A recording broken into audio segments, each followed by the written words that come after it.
Est-ce qu'en partant divisée, la gauche peut gagner? À un an de la présidentielle, c'est la question que se posent tous les états-majors. De Marseille à Lille, en passant par Paris, les municipales de mars prochain serviront d'ailleurs de laboratoire grandeur nature. À Paris, justement, une candidate retient particulièrement l'attention par son parcours politique atypique, par son tempérament explosif, son bagou, son franc-parler. Vous voyez de qui je parle? Non? Je vous donne 3 indices. Indice numéro 1, on l'oublie trop souvent, mais elle a commencé son parcours politique du côté du Parti socialiste. Deuxième indice, elle a ensuite lâché le PS pour rejoindre la galaxie sarkozyste. Dernier indice, cette candidate à la mairie de Paris sera bientôt jugée dans un procès qui ne passera pas inaperçu. Vous avez trouvé? Non? Je veux bien sûr parler de Rachida Dati. What did you expect? Vous le savez, au football, la VAR, VAR, c'est l'assistance vidéo à l'arbitrage. Et aux médias, la VAR, c'est la vérification de la parole des politiques. Dans ce nouvel épisode, on va passer au ralenti les déclarations de Rachida Dati, la candidate de droite, qui pourrait ravir aux socialistes la mairie de Paris. Mais avant ça, ce message du média pour vous rappeler que nous avons besoin de vous pour nous aider à continuer à vous informer et à créer un paysage audiovisuel plus juste, plus social et plus solidaire. Pour soutenir le média, vous pouvez vous abonner ou faire un don défiscalisé. Grâce à vous, le combat peut continuer. En raison de mon parcours personnel, j'ai été naturellement attiré par la gauche. Ce n'est pas moi qui le dis, ce sont les mots de Rachida Dati, des mots pour expliquer pourquoi son nom figurait sur la liste du Parti socialiste aux élections européennes de 1994, avant d'être retiré à sa demande. Ce n'est pas le moindre de ces paradoxes. Rachida Dati, figure emblématique de la droite sarkozyste, a d'abord misé sur ses connexions avec la gauche mitterrandienne pour entrer en politique.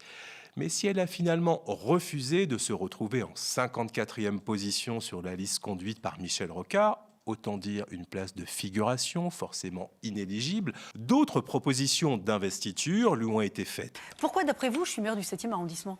Vous savez que la majorité, y compris à gauche, regardez à gauche, ils souhaitaient que j'aille, moi je me souviens, ils m'ont proposé d'être investi à Poissy, ou en fonction d'endroits où il y avait une forte population immigrée.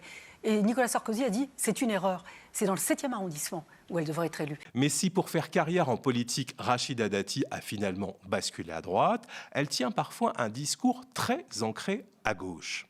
Écoutez plutôt. Après la mort du jeune Naël, quand on disait est-ce que la police peut commettre des violences et tout, on a dit non, circuler, il n'y a rien à voir. Il faut qu'on ait ce débat. Est-ce qu'il faut effectivement, il y a eu des violences, il y a eu des gens qui sont morts, il faut qu'on ait ce débat. C'est une société qui devient de plus en plus inégalitaire. Depuis les Gilets jaunes, est-ce qu'on a réglé quelque chose? Très franchement, dans le fond du fond. Est-ce qu'on a rendu l'école plus égalitaire? Est-ce qu'on donne envie? Est-ce qu'on a une société qui promeut l'ascension sociale, la promotion sociale? On est plus dans la reproduction sociale. Violence policière, société inégalitaire, échec de l'école publique, reproduction sociale, c'est simple, on dirait du Bourdieu. On dirait un discours de gauche, un vrai. Sauf que Rachida Dati oublie un détail de taille. Pendant le quinquennat de Nicolas Sarkozy, dont elle a été la porte-parole de sa campagne, puis sa ministre de la Justice, 82 000 postes ont été supprimés à l'Éducation nationale. 82 000 en 5 ans, soit presque 10% des effectifs passés à la trappe sous Nicolas Sarkozy.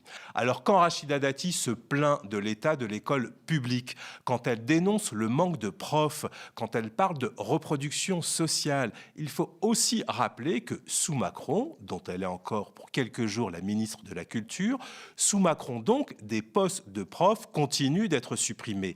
4 000 postes d'enseignants en moins, rien que pour la rentrée 2026. En fait, Dati critique les conséquences de ce qu'elle a contribué et contribue encore à détruire. Mais ce n'est pas tout. Écoutez-la encore. Regardez l'école publique, aujourd'hui, l'état de l'école publique. Regardez l'école publique dans certains territoires. D'ailleurs, beaucoup la désertent. On va vous dire, il y a des profs devant chaque élève. OK. Mais quand vous mettez un CE1, un CE2, un CM2, tout dans la même classe avec un prof, comment voulez-vous que le CP suive avec le CM2? Mais parce qu'effectivement, il n'y a pas les profs, ils sont pas, évidemment, ils sont moins reconnus, ils sont moins bien traités. Donc finalement, ceux qui sont soit un peu éduqués, par exemple, on est plus dans la reproduction sociale, vous êtes enfant de prof, vous y arrivez à peu près, sinon vous enlevez vos enfants puis vous les mettez dans les écoles privées. Enlever ces enfants des écoles publiques pour les mettre dans le secteur privé, Rachida Dati décrit là parfaitement le résultat de la politique menée par son propre camp. C'est ça le grand écart à la Dati. Tenir un discours avec des marqueurs de gauche sur les inégalités, la reproduction sociale ou encore les violences policières, tout en participant à des gouvernements qui aggravent ces problèmes. C'est à se demander si au fond, Dati, ce ne serait pas beaucoup de communication, d'agitation, mais peu de fond ou de réelles convictions. La stratégie du buzz, Rachida Dati l'a parfaitement intégrée dans sa campagne électorale pour la mairie de Paris. Une communication à outrance avec des vidéos virales comme une arme électorale. On va d'abord remonter dans le temps. En mars 2013, sur le plateau du Grand Journal, Dati assiste à une discussion entre des spécialistes de la communication politique. Et elle écoute attentivement. Dans le brouhaha médiatique, il faut donner un son différent pour attirer l'attention, pour se faire entendre. On est dans une forme de dictature du buzz. En gros, plus on parle fort, plus on va loin dans l'outrance verbale et plus on se fait remarquer. Et remarquer de qui? Des médias. En gros, c'est celui qui fait le plus de bruit, celui qui va se faire le plus remarquer, qui aura gagné la partie médiatiquement. Autant de leçons que Rachida Dati semble avoir parfaitement retenues pour sa campagne des municipales de 2026. Son clip de campagne, tourné avec des éboueurs, où elle promet de rendre Paris propre, en est la parfaite illustration. Le buzz, ça fonctionne. Son équipe revendique plus de 10 millions de vues, tous réseaux sociaux confondus. Ah, c'est à vous? Ah bah, je vais vous la vider. Mais à force de surcommuniquer, en multipliant les vidéos sur les réseaux, Rachida Dati refait ce qui est devenu sa marque de fabrique, le grand écart. Grand écart entre ses paroles et ses actes, grand écart entre hier et aujourd'hui, comme on va le voir au travers de 3 exemples. Le premier, c'est la tour triangle. Dans une vidéo, Rachida Dati dénonce avec beaucoup de virulence la construction de cette tour de bureau de 180 mètres de haut au sud de Paris, dans le 15e arrondissement. Aujourd'hui, cette tour n'est pas encore terminée, mais elle est déjà le symbole de cet urbanisme imposé, contesté, déconnecté des Parisiens. On autorise des surélévations, on densifie sans aucune cohérence. Mettre fin à la surdensification et rendre le logement accessible aux familles, avec de vrais logements familiaux et une hauteur d'immeuble maîtrisée, adaptée au quartier. Un discours écologiste, anti-béton, anti-urbanisme sauvage, un discours très à gauche d'ailleurs. Sauf qu'en 2015, au Conseil de Paris, Rachida Dati a voté pour la construction de cette tour triangle qu'elle dénigre aujourd'hui. Et ce revirement, elle l'avait déjà assumé quelques mois plus tôt. Vous avez eu raison de vous opposer à la tour triangle? Moi, on a eu une discussion là-dessus parce qu'en 2009, on y était favorable. Nicolas Sarkozy l'avait soutenu dans son discours sur le Grand Paris.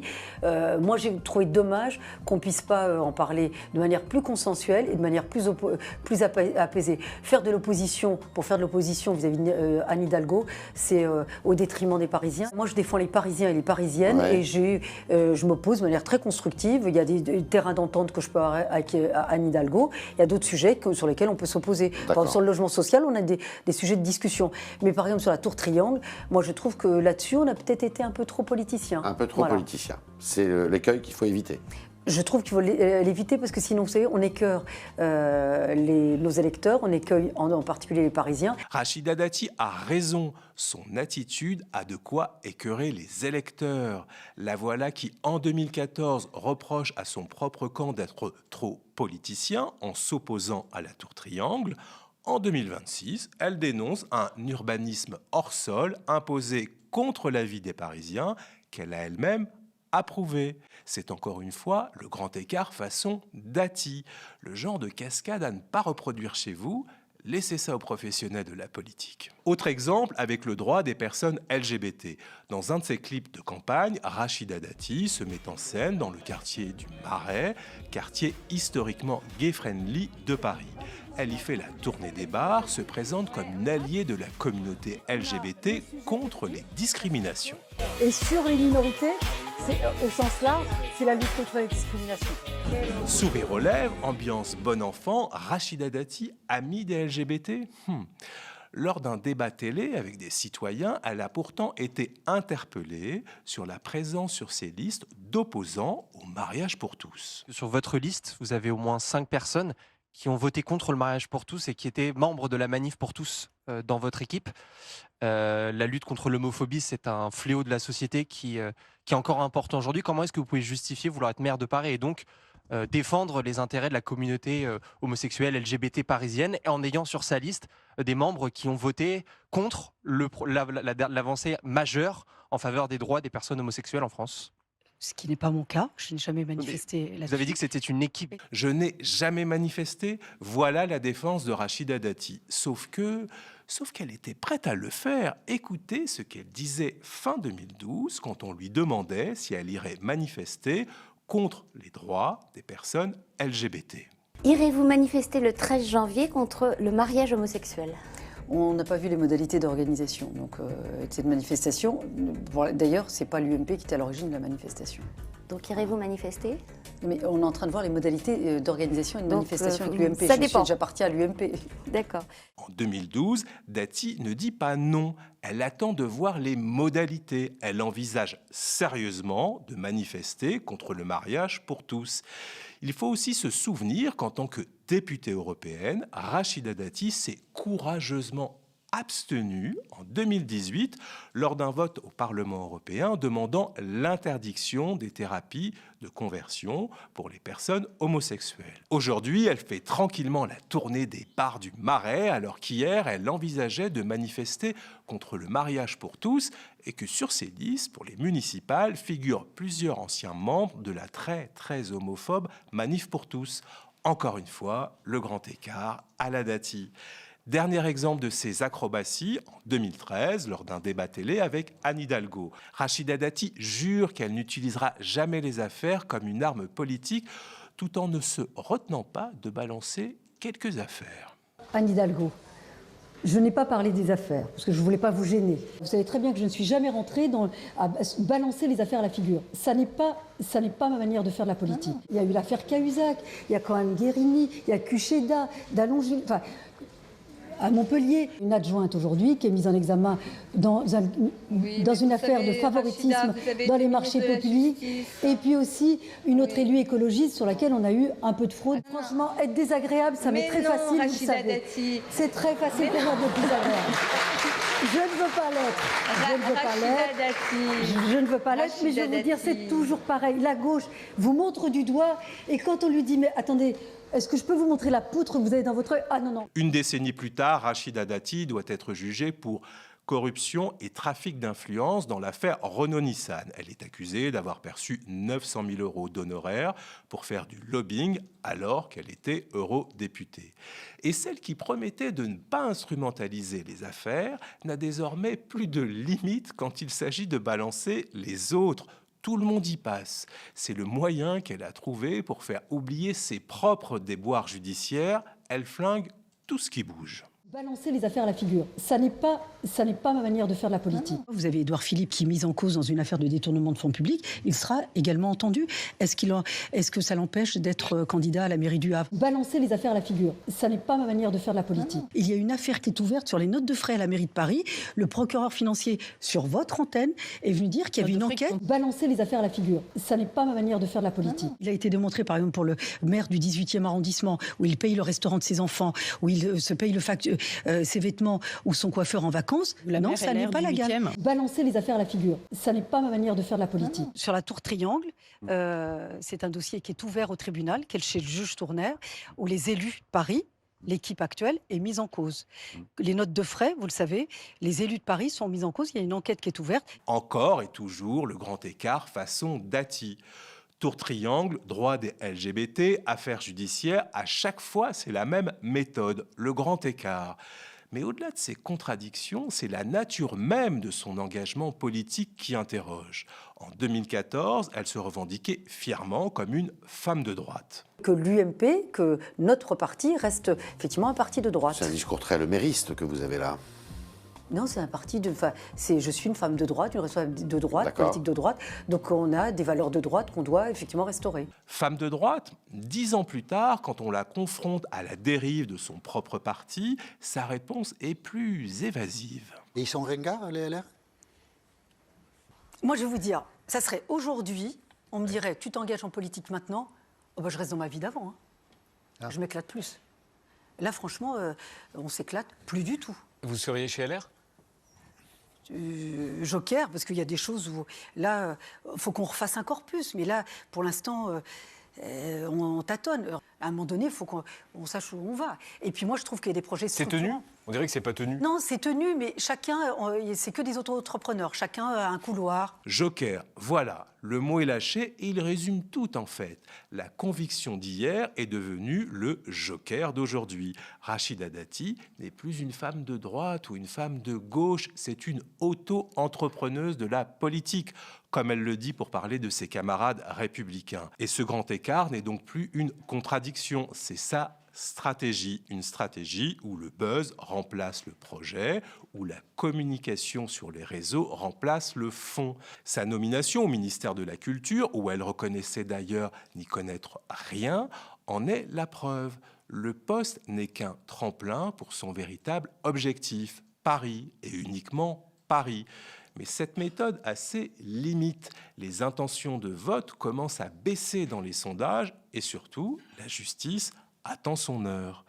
Dans quelques semaines, les Parisiens ne devront pas seulement choisir un programme, ils devront choisir entre une communication tapageuse et un projet assez flou. Choisir entre le buzz permanent et des convictions introuvables. What did you expect? C'est ça, au fond, Rachida Dati.